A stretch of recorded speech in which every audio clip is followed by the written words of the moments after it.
सभी उपस्थित सज्जनों को नमस्कार। हम सब जानते हैं कि हमारा देश कृषि प्रधान देश है और देश की जो अर्थव्यवस्था है उसमें गांव का और किसान का महत्वपूर्ण योगदान हमेशा से रहा है।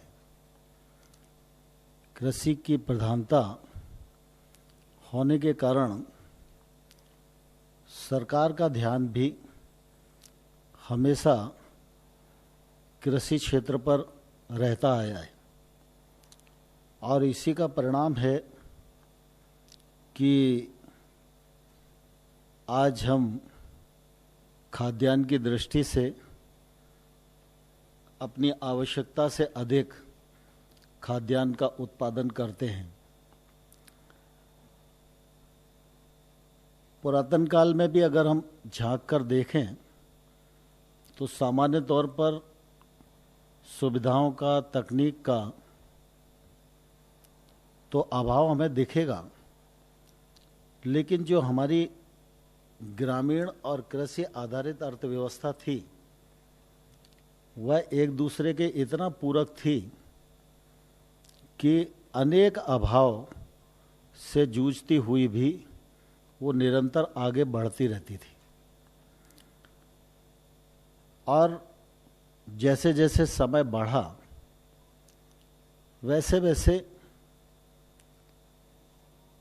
काम धंधे भी बढ़े, आय के साधन भी बढ़े, उद्योग भी बढ़े और सबका योगदान हमारी अर्थव्यवस्था में निश्चित रूप से बहुत महत्व रखता है।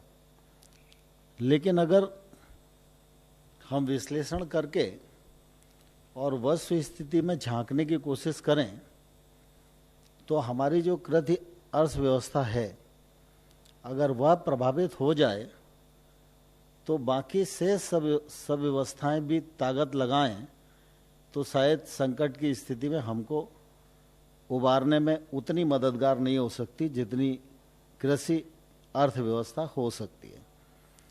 आज भी देखें जिन परिस्थितियों से देश गुजर रहा है, दुनिया गुजर रही है, ऐसी परिस्थिति में भी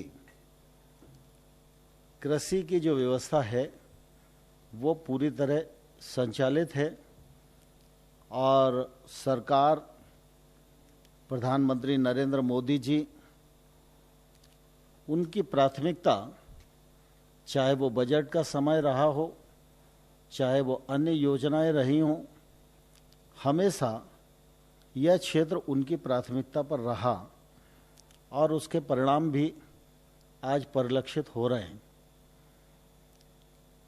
लॉकडाउन भी हुआ तो बहुत सारे क्षेत्र प्रभावित हो गए, लेकिन आप देखिए कि आज देश में खाद्यान्न की कमी नहीं है। सब्जियां प्रचुर मात्रा में उतनी नहीं मिलती होंगी, लेकिन ऐसा कोई व्यक्ति भी नहीं मिलता देश में जो ये कहे कि सब्जी मुझे मिली ही नहीं। ऐसा कोई व्यक्ति नहीं मिलता जो ये कहे कि मुझे दूध मिला ही नहीं। ये सब कृषि आधारित गतिविधियां हैं और किसान की नेक नियति भी देखें तो हमारे ध्यान में आएगा कि सारा कामकाज स्मूथ चलता रहा और भाव भी नहीं बढ़े। इसलिए यह व्यवस्था निश्चित रूप से हमारे देश के लिए बहुत महत्वपूर्ण है और इस पर निरंतर बल दिया जाए, यह सरकार की प्राथमिकता है और उसी के परिणाम स्वरूप कृषि का क्षेत्र निरंतर आगे बढ़ता जा रहा है। पिछले दिनों भी आपके ध्यान में आएगा कि सामान्य तौर पर जीडीपी की बात होती है तो जीडीपी में भी कृषि के क्षेत्र का योगदान 3.7% रहा और मुझे पूरा विश्वास है कि आने वाले कल में भी ये बहुत प्रभावित नहीं होगा।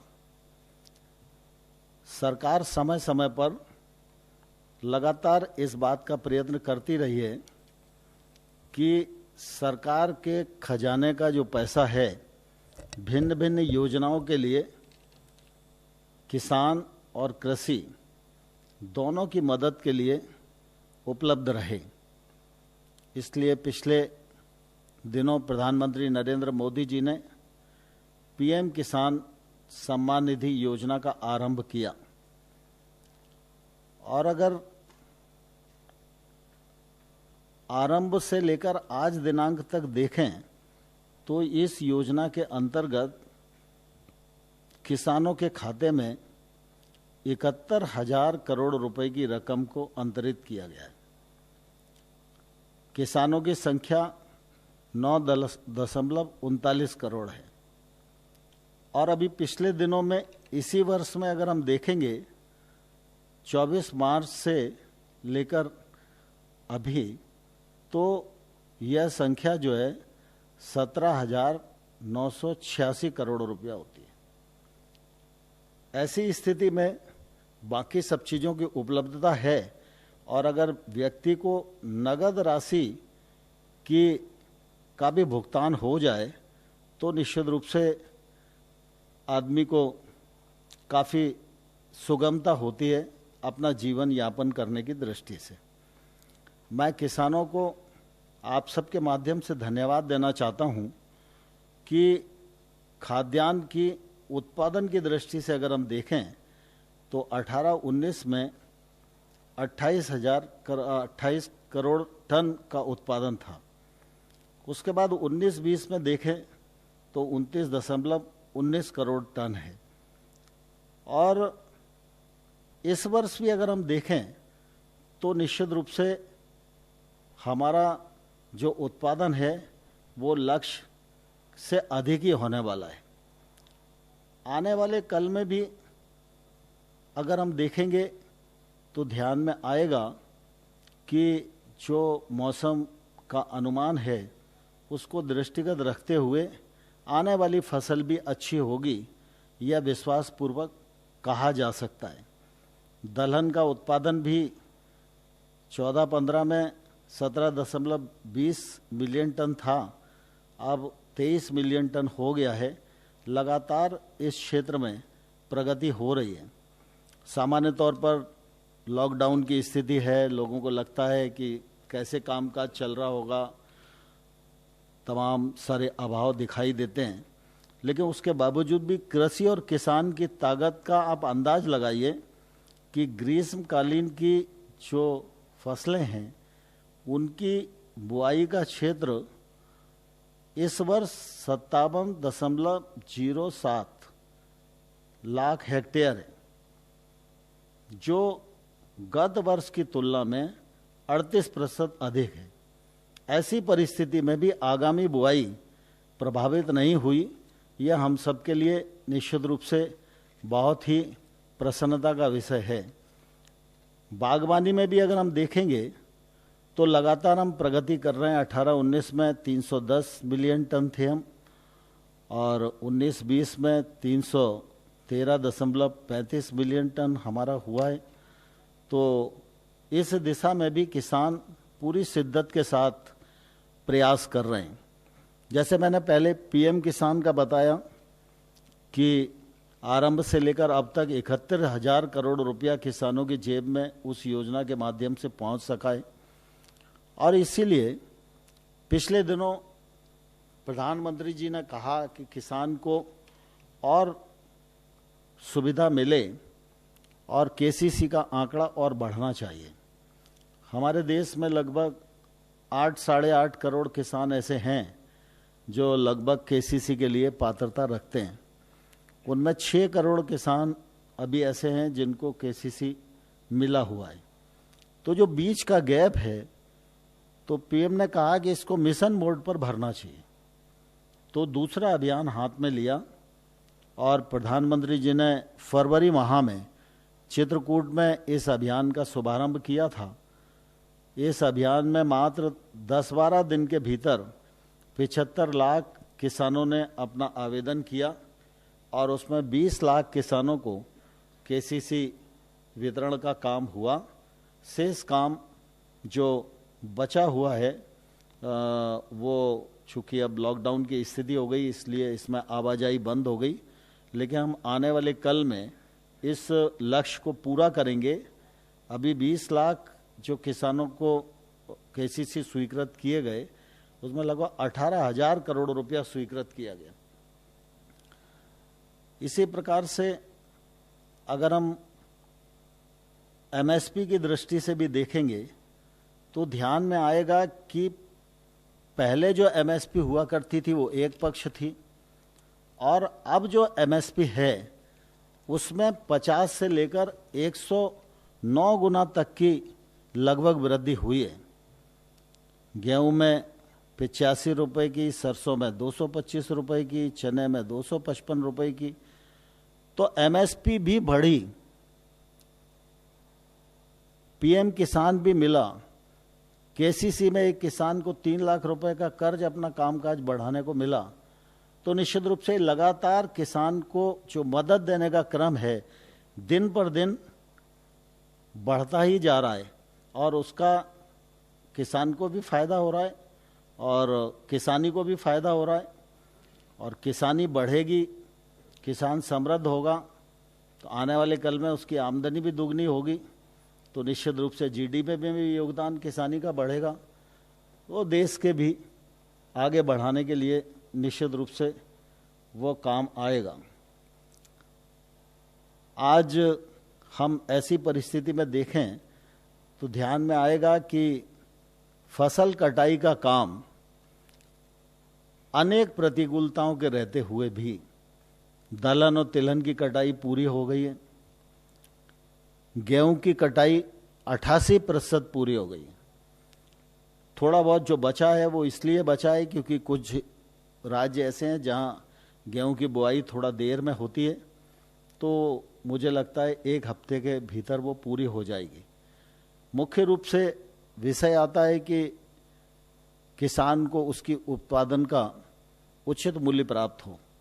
एमएसपी सरकार ने घोषित भी की है, लेकिन एमएसपी पर किसान का उत्पाद खरीदा जाए, यह भी निश्चित रूप से सरकार की प्राथमिकता रहा है।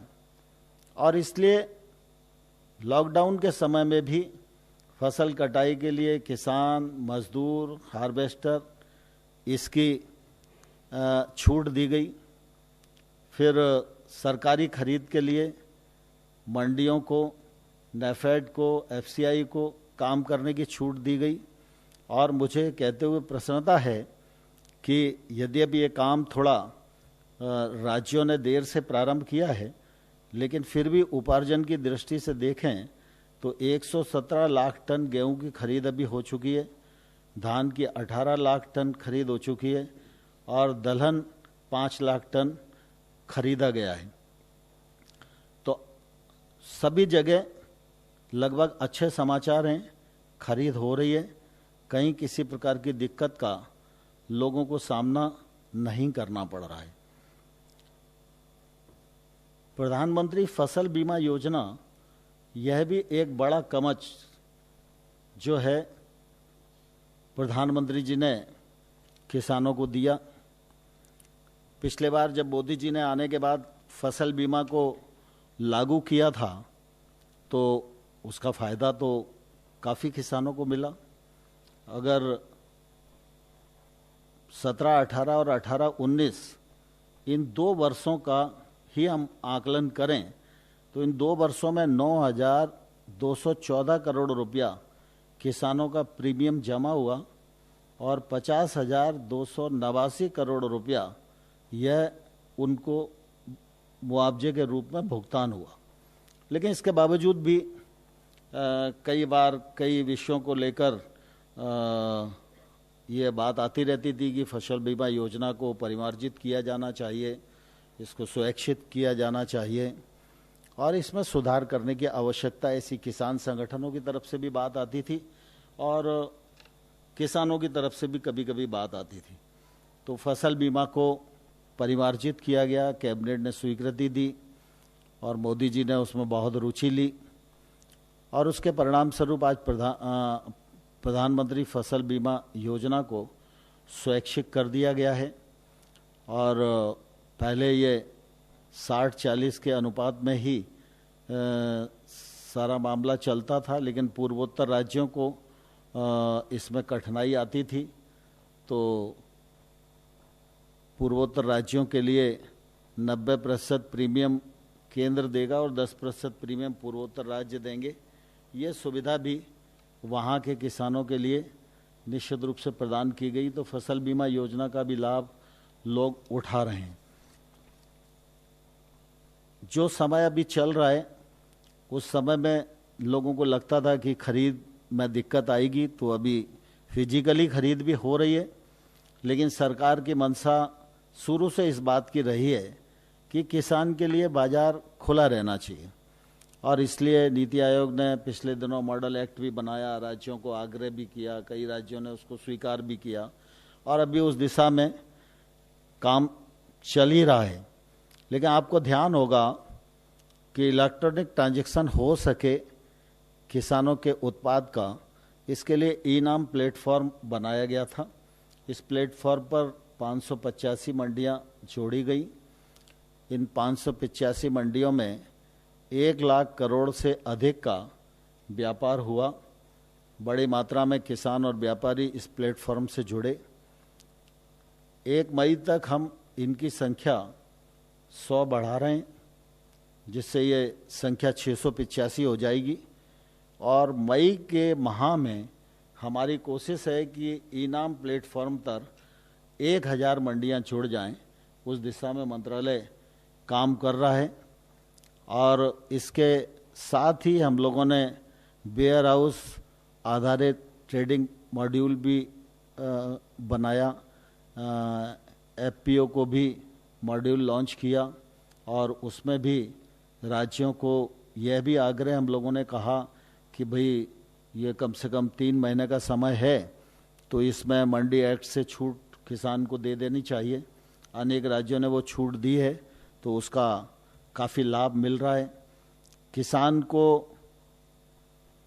अपने उत्पाद को लेकर परिवहन में किसी प्रकार की कठिनाई आ रही है, तो ये विषय आ रहा था कि फला जिले की सीमा पर, फला राज्य की सीमा पर ट्रक रोक दिया गया, लोग परेशान हो रहे हैं। कहीं पुलिस ने रोक दिया, कहीं प्रशासन ने रोक दिया, कहीं कुछ रोक दिया।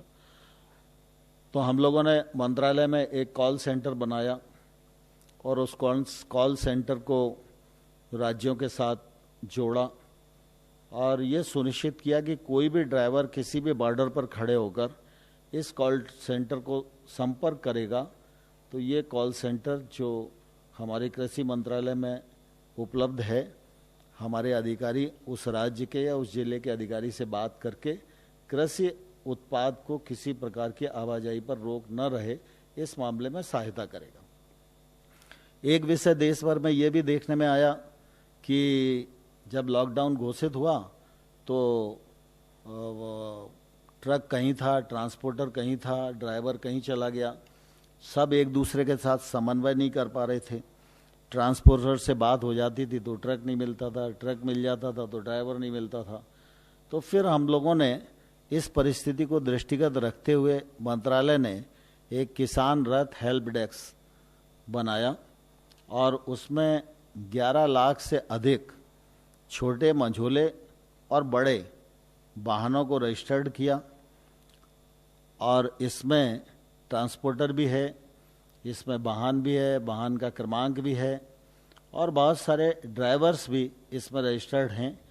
इस ऐप का पूरे देश भर में किसान, व्यापारी सब लोग मिलकर बहुत अच्छे से उपयोग कर रहे हैं। वो ऐप पर जा सकते हैं और ऐप पर जाकर वो देख सकते हैं कि उनको किस क्षेत्र में लॉजिस्टिक की ज़रूरत है, और वो अपनी हिसाब की लॉजिस्टिक को चयन करके और उससे कांटेक्ट करके आगे बढ़ सकते हैं। तो इस ऐप का भी निश्चित रूप से बहुत फ़ायदा इस पूरे क्षेत्र में हो रहा है। लॉकडाउन की अवधि में कृषि उत्पाद और खाद्यान्न से संबंधित सामग्री, इसकी आवाजाही बनी रहे, और सप्लाई में किसी प्रकार की दिक्कत नागरिकों को न हो, इस दृष्टि से परिवहन खुला हुआ था। लेकिन रेल मंत्रालय ने लगभग 60 रेलों की नई तैयारी करके 67 मार्गों पर रेल चलाने की घोषणा की। और पहले ये होता था कि एक रेल चलाना है तो उस रेल के लिए पूरा मटेरियल मिल जाता था तो ही रेल चलती थी। लेकिन अब जिस प्रकार से सवारी वाली रेल चलती है कि उसको 6 बजे भोपाल से मुंबई के लिए जाना है तो सवारी होगी तो भी चलेगी, नहीं होगी तो भी चलेगी, ज़्यादा होगी तो भी चलेगी, कम होगी तो भी चलेगी। लेकिन गुड्स में ऐसा नहीं होता था।